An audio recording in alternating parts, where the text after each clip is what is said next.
What's up, guys? Welcome to another episode of Ball Status. Man, it has been a while.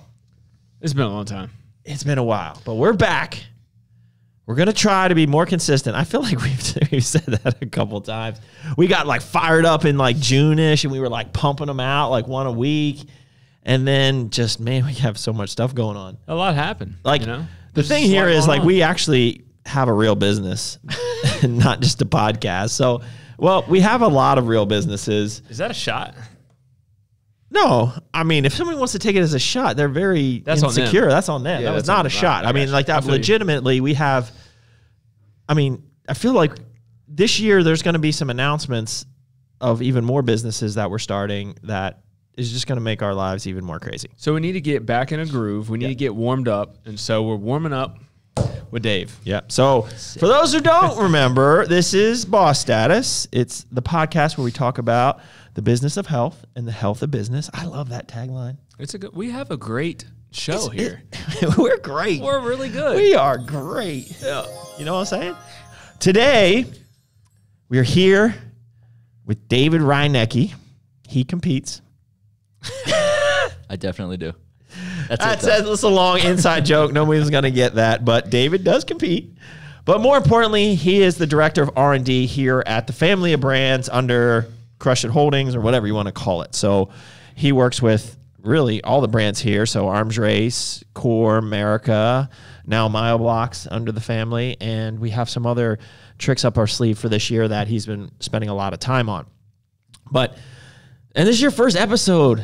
I know. Dude, I feel like 4+ years. David is like the kid he's over there watching. He's like, there's a glass door here and he's like peeking in. Like he wants to get in because like usually we'll have guests in and they go right to the table. And Dave's like, man, I've been here for like, how many years now? 4 years? 4+. I have 4+ years and I have never 4 been. 4 in a month? Is that how you count it? 4+, whatever. Yeah, exactly. 4+. Okay. I did have that one cameo when I was. Well, I'm going to start saying about a decade, you know, so. Yeah, soon. I got your LinkedIn. No, about a decade. I got your LinkedIn update, so. Yeah. I have to update that resume. And yeah, so this is your first episode. This is now episode number 38. For real, you know? Dude, if you pull I feel like, Aaron, like this is some shit that you should know right off the rip. It's been so long. I feel like of the rebranded Boss Status, this is like episode 38. Oh, wow. Push a button. That was delayed. The wrong button. That's for a different That's pretty impressive, though. Like, to pull 38 out of nowhere. Out of nowhere? That's what podcasts are. They're all out of nowhere. Well, like, you just... You knew. Did you study for this? I did not study for it. I just feel like we tossed around the idea of 37. I feel like it just sits in the back. You know what? I feel like Emily brain posted is so something much about bigger than 37 episodes. Oh, maybe that was And it was deep in there. Deep in there. Yeah. So anyways, let's talk about what we're going to talk about today because we only have about 40 minutes left, if that. We're going to talk about licensing in the dietary supplement space. And Dave has been instrumental in securing licenses, negotiating licenses, signing licenses, talking to licensing firms, talking to the brands themselves. We've been doing this for a while now. And I think our first license was Moose Tracks, the iconic ice cream flavor, which we launched almost exactly a year ago at the Yarnold. But we were working on that for probably a year leading up to it. So, yeah, it was some point early 2022. Yeah, so there's a whole process to this. And so I want to talk about kind of each of the phases and, you know, how you get a license. And we're going to try to not talk in very specific numbers because there's a lot of numbers involved in these license deals and we'll get into that. But I don't want to disclose too much confidential stuff there. But I want to give enough information for those people out there that might be interested in how this works. What does the process look like? So I think let's start from the very beginning. Some company wants to acquire a license, right?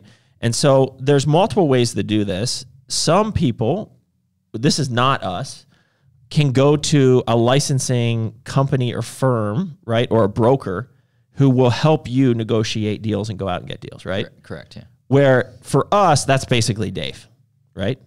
And then on the other side, I don't think, have we ever worked directly with a brand or discussed ever directly with a brand that didn't have a licensing firm involved? I'd say we're currently speaking with one that doesn't. Yeah, but we have a broker in that deal. Not the one I'm talking about. Oh, wow. Well, how many do you have in your back pocket? There's probably I probably have at least half a dozen that we're working on. That are good deals. I'm gonna I'm gonna. He's the layperson. Yeah, when do you think you've sent your first licensing inquiry email?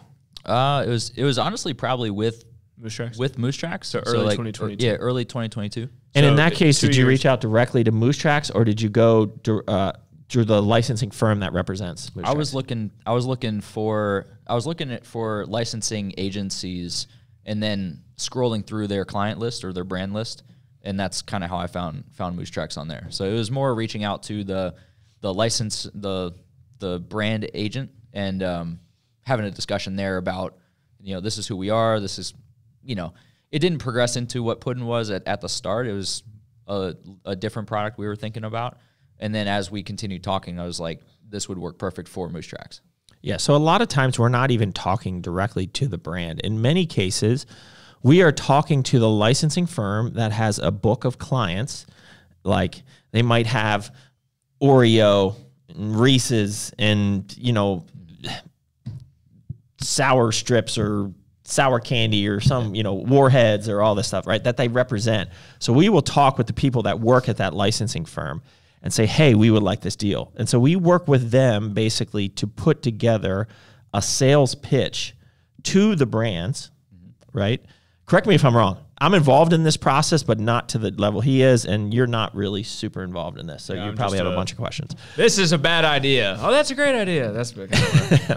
So, and then we pitch to, or in combination, the licensing firm basically then goes back to their client and say, look, here's a brand deck, which here's the background on the brand. Here's some potential concepts of what they want to do, what products they want to do it in. And even sometimes we'll go ahead and mock up what certain renderings will look like. And then they pitch it to the client. Yep. Now, in some cases, they're pitching multiple brands fighting for the same. Yes, exactly. So I mean, you never really know who else has reached out to the particular brand. That's all obviously confidential. So I mean, it's like one brand that we're talking to right now. We've been talking with for probably over a year for a couple different projects, and it's just they're trying to talk with the particular brand, and there's delays because they're working with their schedule and things like that. But they're trying to they're vetting your company from is this a viable option? Does it obviously there's a monetary value that they obviously want to see, but we'll get into that in a minute. Yeah, but then also the brand in and of itself, the products that you're wanting to offer and things of that nature. But there's multiple steps of I'm sure people fall off or they get kind of cut, and then you move on to the next round. So usually after we reach out and they seem to be interested, we usually set up a Zoom call where we will run through our brand story. And usually that brand story consists of not just the one brand we are pitching for the license, but kind of the family of brands and what we do. And basically to show a level of expertise in what we do, that we're a real company. We have a paper shredder and a color copier. Basically we show them what we're working with. And from then, if that goes well, that's when they ask us to put together either our own sales deck, like a brand deck, or they have a standard kind of form that you will fill out. Yep. And a big part of that form, and this is where it's kind of like it's almost like a game, because this is the part that I hate the most. Because we've lost some big deals to brands that are bigger than us, and it all came down to numbers, right? Part of the deal, besides your brand story and that you're a legitimate company and your revenues and things like that, is they want to know what is your projections for whatever family of products you are planning to launch and where you're distributing. Right. And so I hate this part, right? Because there is no guaranteed placement anywhere, at least not for us, right? Like, you know, maybe if you have just a ton of brand equity, like already in a certain space, but like we're not at Walmart, so I can't pitch a Fun Suites deal to Fun Suites basically counting sales through Walmart when we don't have that relationship yet, or we haven't secured that deal. So that is the tricky part, because they want to know your projections, and they also want to know what type of royalty you're going to pay them. Yeah. I mean, the hard part with the projections, especially for us, kind of, I'd say more relatively new in the licensing space. Like, we don't have half a dozen licenses. We have a couple, but projecting on a, there are two different categoried products, and you can use your existing products as a guide, but you don't know how the licenses are going to do stacking up to it. You can, right. A lot of times the licenses are going to propel the sales of the licensed products is going to be higher than the others. So you can't just say, I'm going to do that. So then you have to do some type of, you know, inflation on those numbers and some type of estimate of where you're going to secure more placement. Right. So it does become very difficult, because in this process, you don't want to overshoot, and I'll tell you why in a second, and you don't want to undershoot, because if you undershoot, if they're talking to multiple brands, they're clearly going to want to go with the brand that's going to sell more product, right? And so the way we've started to view this, and the way I think most companies really need to think about it, as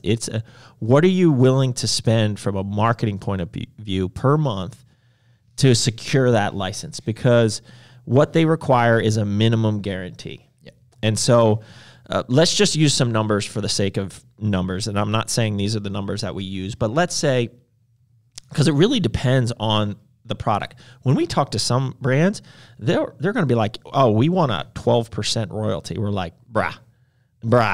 I was like, that doesn't even make sense in this space. There's so little margin on a distribution Do you standpoint. think that number from the broker side comes from other spaces, though? It does.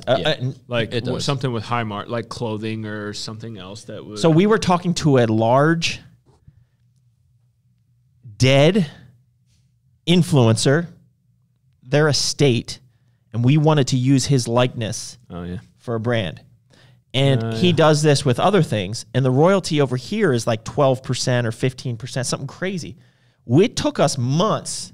At the end of the day, they were kind of snaky. I didn't like when I told them our ethics didn't align, and I said we're going to work together. But that's a whole story for another day.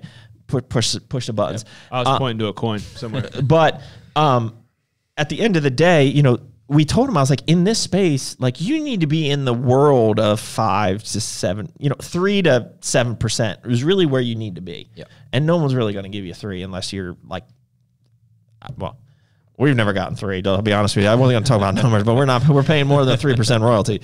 But really, you're looking in that ballpark. You know, a lot of people will come like, hey, we want this. And we'll just say if we think that's fair or not based on what we know our cost of goods are, because we're making premium products. We haven't diluted our products because of this.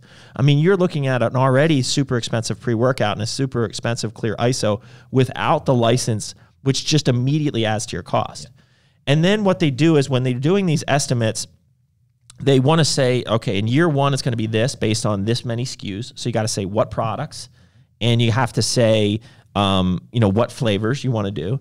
And then second year, you might add another flavor, right? And another SKU or whatever. And you have to kind of estimate out what do your sales look like. And it's very difficult to do, because you don't know how fast you're going to roll out new products. You don't know how you're going to expand. Like, we started expanding. I mean, we have a lot more ideas for both of these that might be beyond what our initial expectations were. And so it's very difficult to nail that down.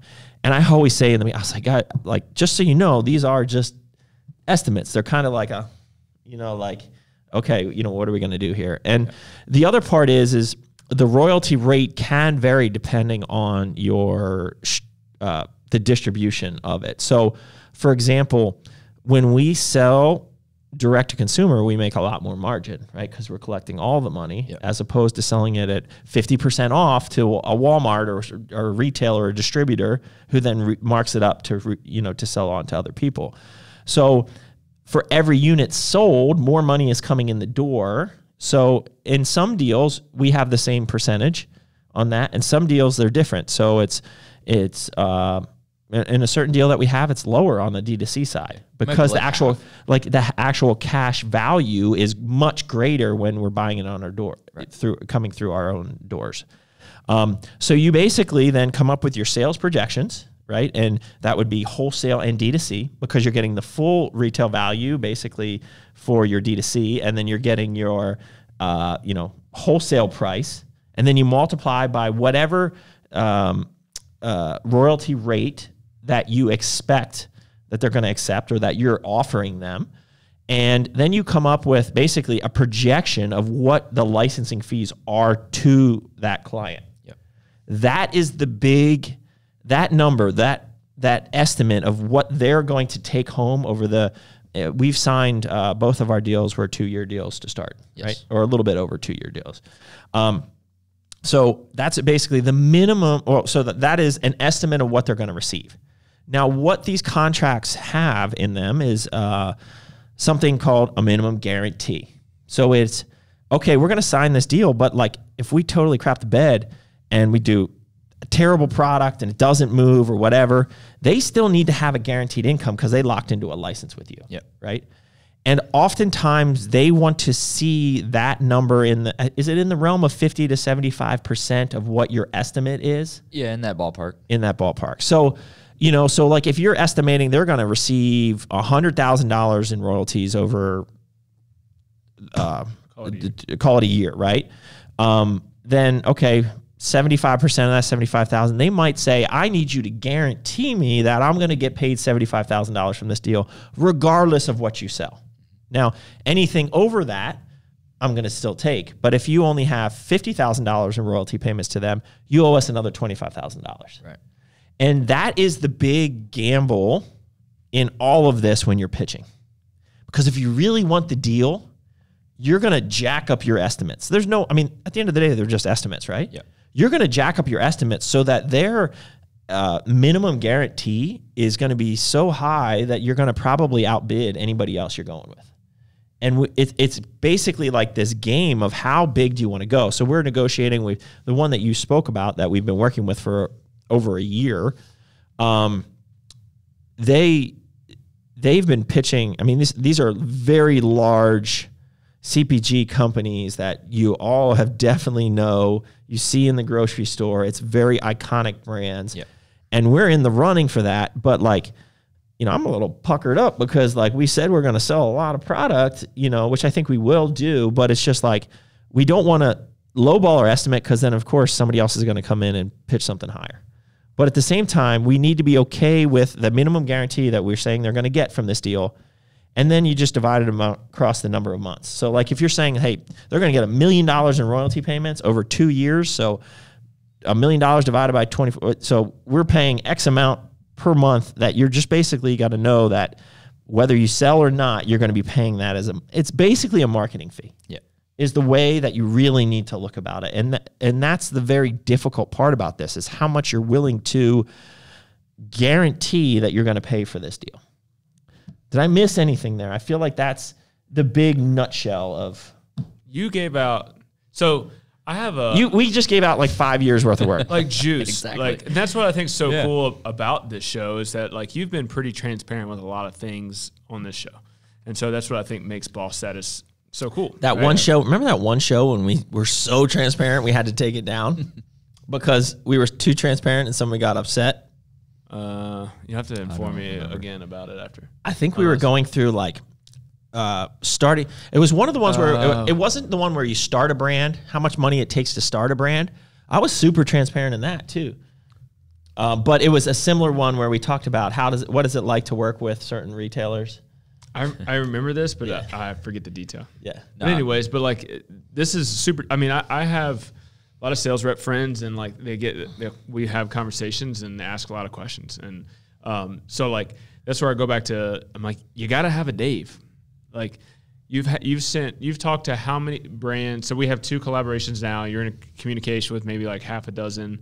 Like how much fishing do you think you've done over the course of 2+ years? So I've slid into some DMs, like legit. I've messaged on Instagram, like, hey, I have this opportunity. LinkedIn, Instagram, emailing. Yeah, between all the different avenues. I mean, it's just, I always look at it, I'm like, the worst they can say is no, it's not a category that we want to enter. But I mean, oftentimes they'll either not respond, or they'll say, just don't want to enter into the space. But sometimes they may actually entertain. I'm like, yeah, let's have a call. And then it maybe doesn't go anywhere, but I'll keep poking. Yeah, so Dave has the CODG coin. But I think that's what's underestimated is some of the things that you've spoke to, and then underestimating how much actual work it is and how much fishing you have to do to even get a conversation. Yeah. Well, even with what Doug was explaining, I mean, that whole negotiation, like just getting on the call is kind of the easy part, but whenever you get to the agreement of like, yeah, we maybe want to move forward and we'll present you with an agreement, like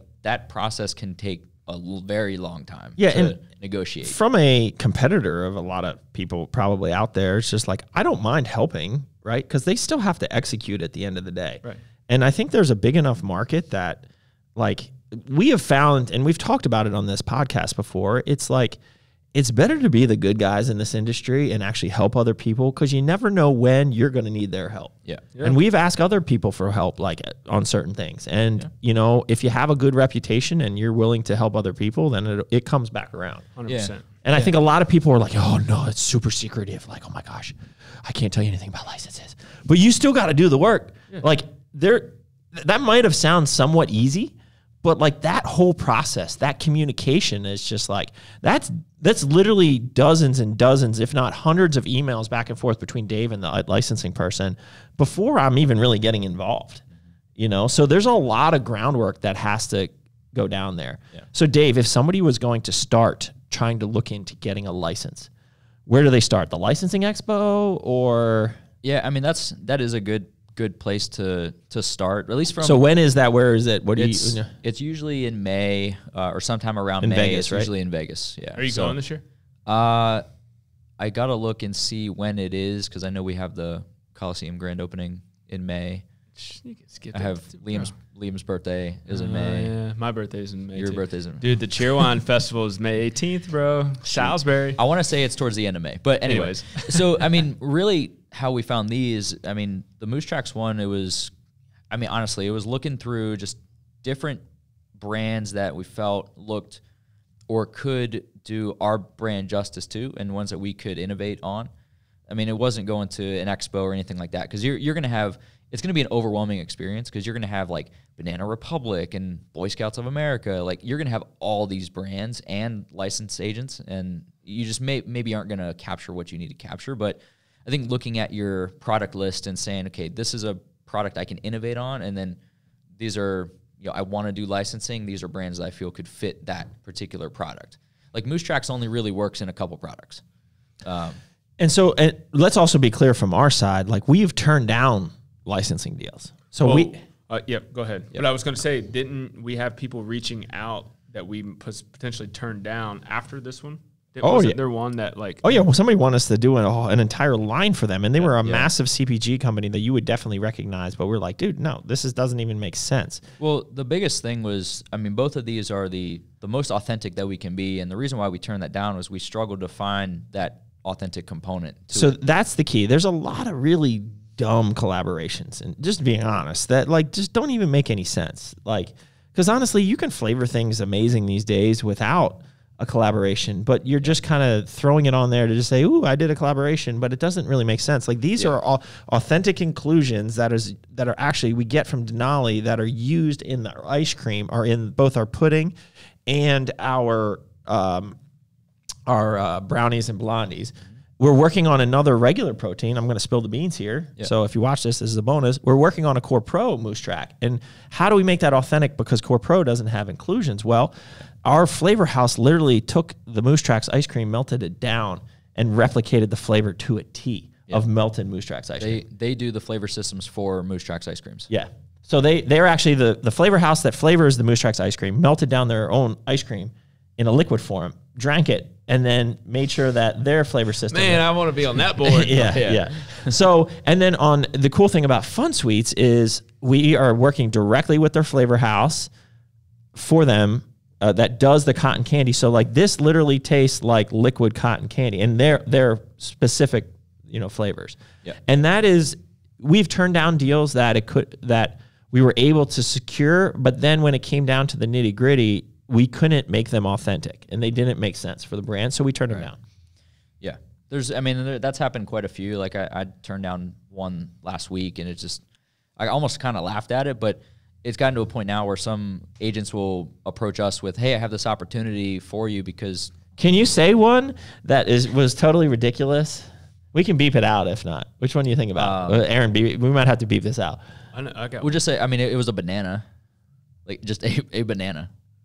Like it was a Chiquita. Yeah, Chiquita.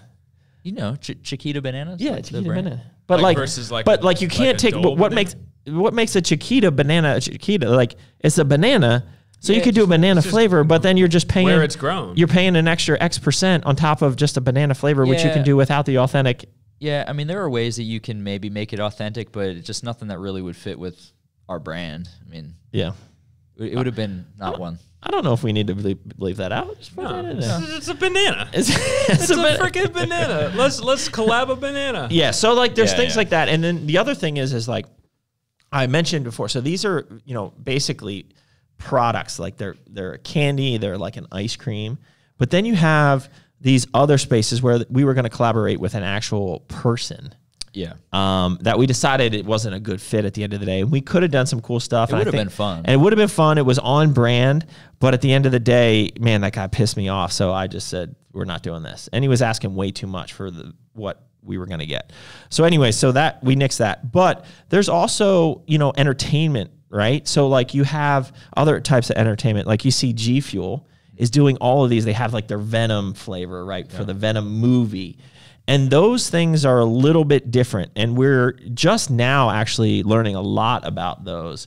Yeah. And I'm just going to say it. I'm not going to say what we're working on, but we're working on one that is a little bit less traditional because it's not like a consumable, but it's an iconic brand from my childhood that is so authentic to me personally that like at the end of the day, if we secure this, it is going to be so badass. Yeah, that's enough. Yeah. That's enough. It's going to be so badass. So, but yeah, so like, an example of that would be Teenage Mutant Ninja Turtles, right? Like that was super authentic to, I think, Dan or Ryan, like those guys, like they love that. That was like their childhood thing, right?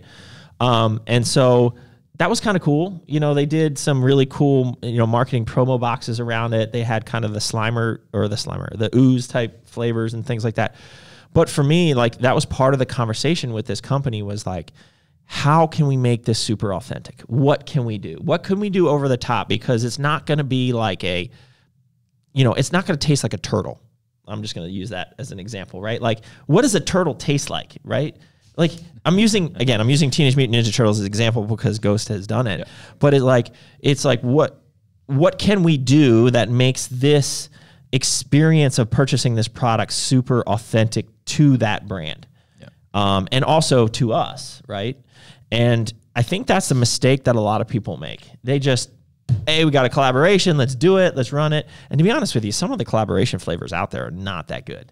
Yeah, I look at it as like, why wouldn't you want to do everything you can, whether it's flavor matching or getting it as close, because you're having to pay these companies at the end of the day. It's like you can do a chocolate chip cookie flavor pretty easily, but if you're going to use, I don't know, Famous Amos or even Chips Ahoy, it's like I'd want to use something authentic from that brand if they allow it. Well, let's talk. Just like our approach, like that's why like the Core Nutritionals branding is, and every brand that we're a part of, like we take a lot of pride in what the brand stands for and the consumer experience of it, and so that's just what's important to us when we do these collaborations. Yeah. Well, so let's talk about one of the ones out there is similar to the Teenage Mutant Ninja Turtles that got a lot of publicity, kind of negatively, I think at first, was the Elf collaboration that Axe and Sledge did, which I thought was actually really well done because their labels were over the top authentic to that movie, right? The details in those labels that was incredible. Now, obviously, what does Elf taste like? So they use the flavors kind of from the movie. Right. So that's not super authentic. At least the flavors kind of made sense there. But that labeling, the packaging, and the way that they launched it with like Seth in the elf suit, like I had no problem with that. Yeah. But even with those, it's like whether it's Teenage Mutant Ninja Turtles or Elf, like our target demographic knows those two characters very, very well. Like Elf is right in our generation, you know, mid-30s. It was, I think it was like a 20-year anniversary or something like that. So, and then Teenage Mutant Ninja Turtles is just an iconic cartoon that we all watched as kids. Yeah. So, I mean, I think both of those were actually really well done. I know Axe and Sledge got some heat for the Elf, but I thought those were some of the coolest labels I've seen. Yeah, it was like one guy. Oh yeah, I mean Dan. It was Dan from Ghost. Let's be honest. It wasn't. It's not like his surprise. I mean, like Dan's the goat of licensing. But like I did popcorn out on that one. But I didn't think that was warranted. No, right? Like, not at all. I mean, what Ghost has done in licensing. I mean, like they are the pioneers. So like, props to them. It was a bad look for them to like try to knock somebody else's license because I actually thought it was really well done. Yeah. Like but I'll say that like I don't think their Dippin' Dots makes a whole lot of sense. Like because Dippin' Dots is an experiential ice cream eating thing, right? It's the little tiny dots that are melting in your mouth and stuff. So like for me, when I think of Dippin' Dots, it's all texture. Right. Yeah. And if you can't replicate that, if you didn't have like little melty beads or something in there, I don't think that was super authentic. I thought the Elf was way better done than the Dippin' Dots. I don't know why I'm talking about. Yeah, we don't need to like break down everybody's. But I mean, this is good. I mean, the Axe and Sledge guys know that we love them, so it's all good. It's just like this is good feedback.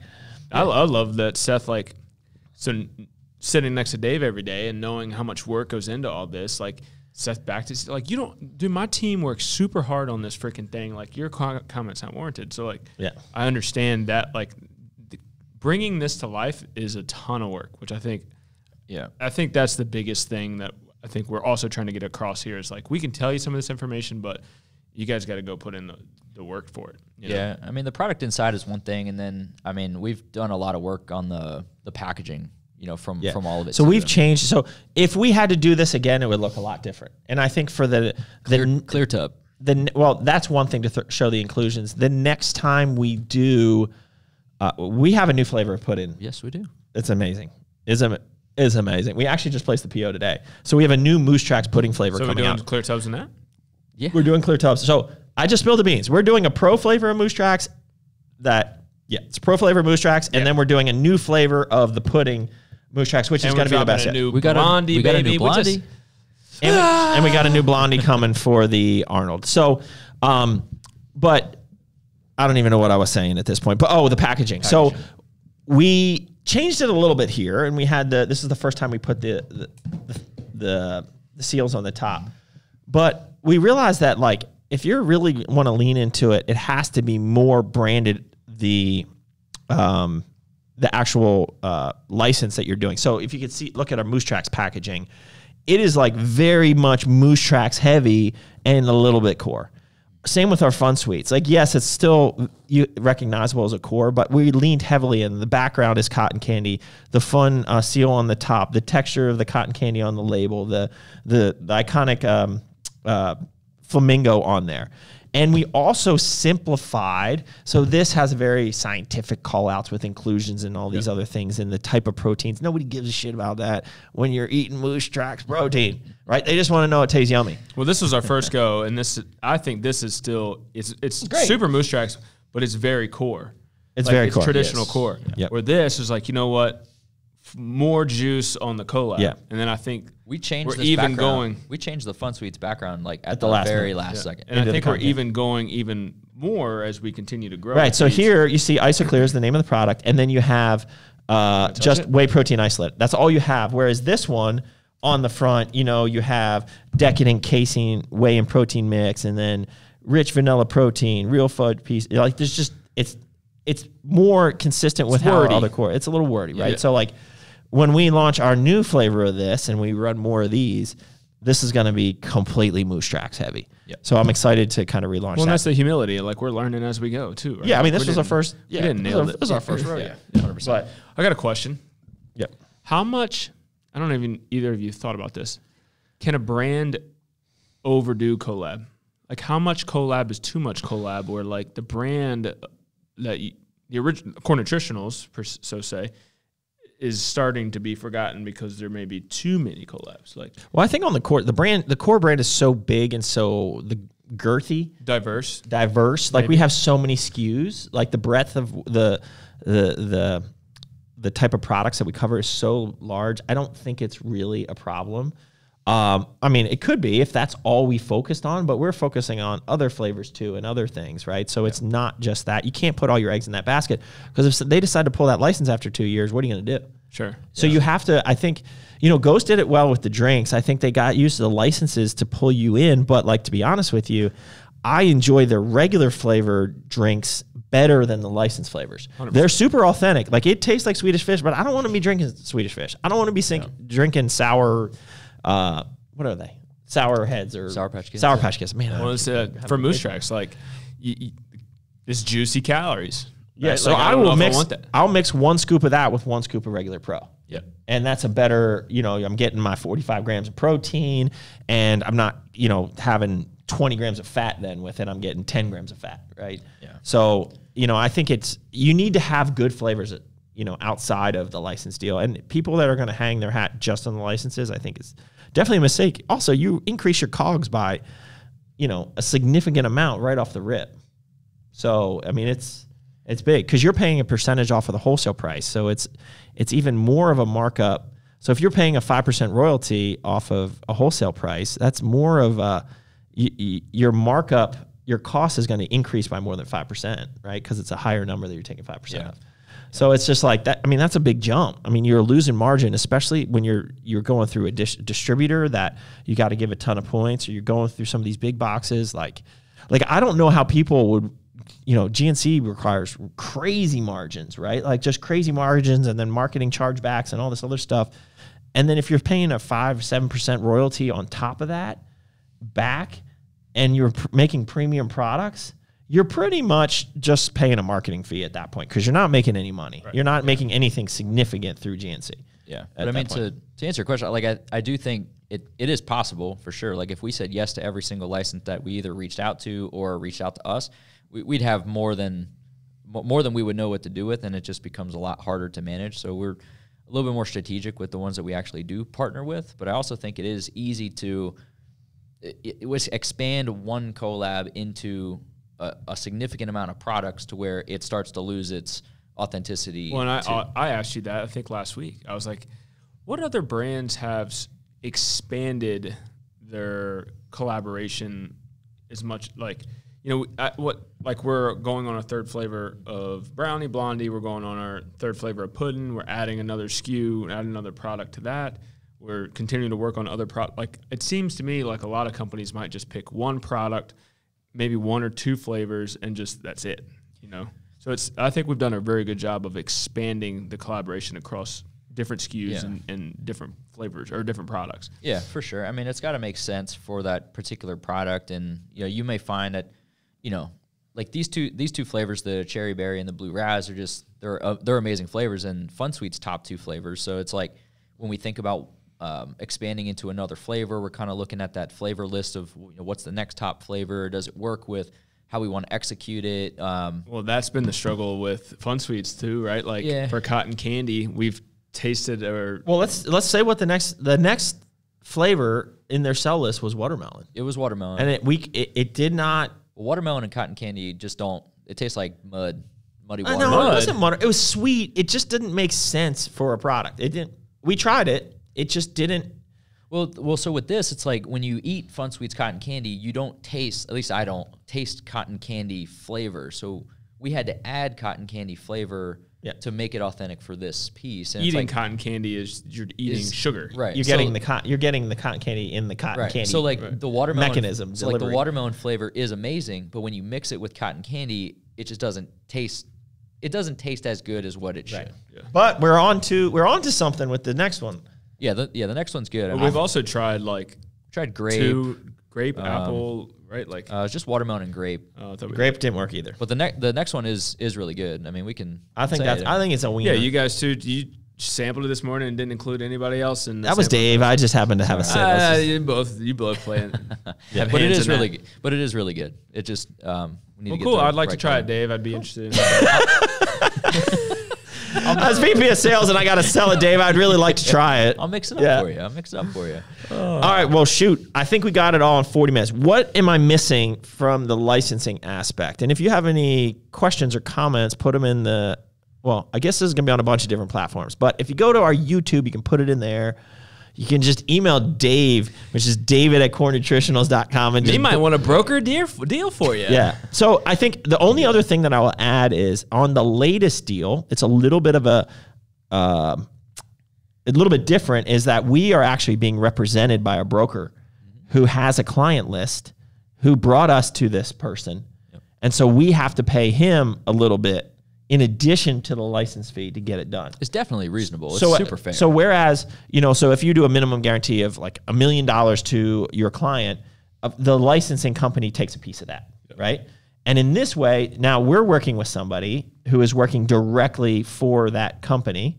So we're actually paying that broker fee. I bet you he gets a kick from them too, to be honest with you. He does. So he gets a kick from being a both sides. realtor or something. Yeah. So he's getting a kick from both sides. So that's a little bit different than what we've done before, but he got us access to probably somebody we wouldn't have access to otherwise.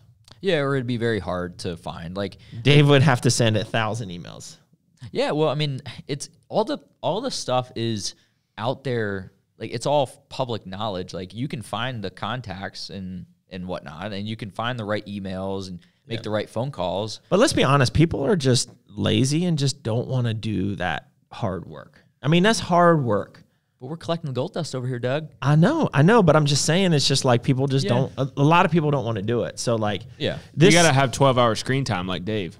this is solid. I mean, we basically said how it's done. And like I said, I don't want to gloss over how much work though to truly execute. I think the brands out there that may watch this or listen to this that have done a license know how much work that is. Yeah. I mean, the agreement we're reviewing now is 40 freaking pages long.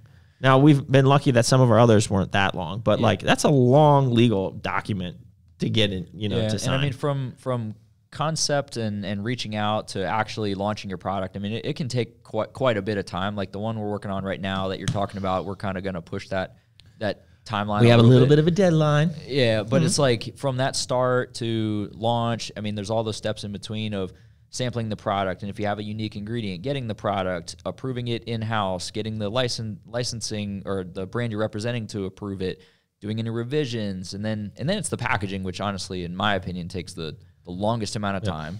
The ramp-up period, all that stuff. Especially this one because we're going to do super customized packaging if we do it. Yeah. So the lead times on the packaging and what kills. I mean, being right next to one of our manufacturers makes things turn a lot faster on the production side, but sometimes packaging is the killer, especially with things like boxes and sachets and stuff like that. Yeah, of course. Sachets, I should say. Anything else? We good? Any last words, Dave? No, I think we nailed I think it's good. All right, guys. Licensing 101. Until next time, keep crushing it.